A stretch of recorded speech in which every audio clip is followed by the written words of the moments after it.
Ngokwabahlali baseluqolweni kunyanzeleka ukuba banqumle kulo mlambokazi iMthingwevu xa bewelela ngaphesheya ukuya kufumana iinkonzo ezifana neekliniki, isikolo samabanga aphakamileyo iMthingwevu, kanti nokuya kwindawo ekufumaneka kuyo imali yesibonelelo sikarhulumente kugqithwa kulo mlambo.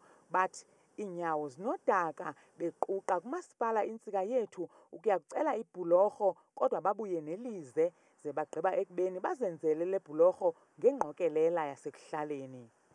Unobangela uba sizintsiki singene mzi nomzi siqokelele imali apha kungenxa yezinto ezibubungozi ezenzekayo apha kulo mlambo. Lo mlambo wenze ubungozi obuninzi kakhulu. Apha kulo mlambo sinabantwana besikolo, i-high school yethu ilapha ngaphezulu kule ndawo, bawela apha umhla nezolo. Batsho besithi bazawulinyevulela ikhwelo abathi lelikamasipala lokuba bayidilize le bhulorho kuba ibeka ubomi babo emngciphekweni.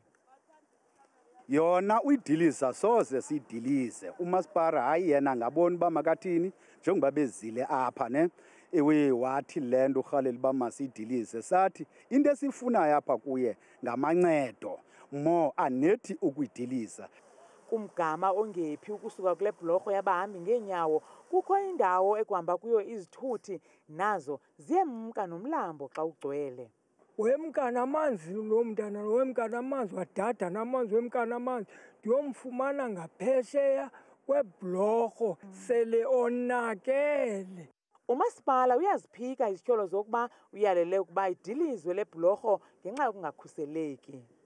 Ayonyani that umasipala wathi mabayidilize ibridge yabo. The provincial government, that is department yakwa-transport, abanabuchule benengcaphephe zojongana nobume beendlela nee-bridges, baba ne-consent ngendlela eyenziwe ngayo. So bacebisa ke that is inobungozi olwahlobo yenziwe ngalo ingakhe ilimaze kwa abahlali.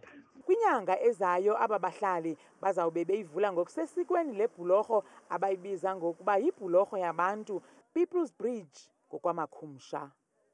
Abahlali baseluqolweni bathi basazawungena nzulu ezipokothweni bagalele bhekileni inye bokhe enye ibhulorho yenqwelomafutha apha kunyaka ozayo, yaye abazudiliza nenye kwezi bhulorho zimbini, sigqibo eso abathi baya kusimela nakweyona nkundla iphakamileyo kweli lizwe.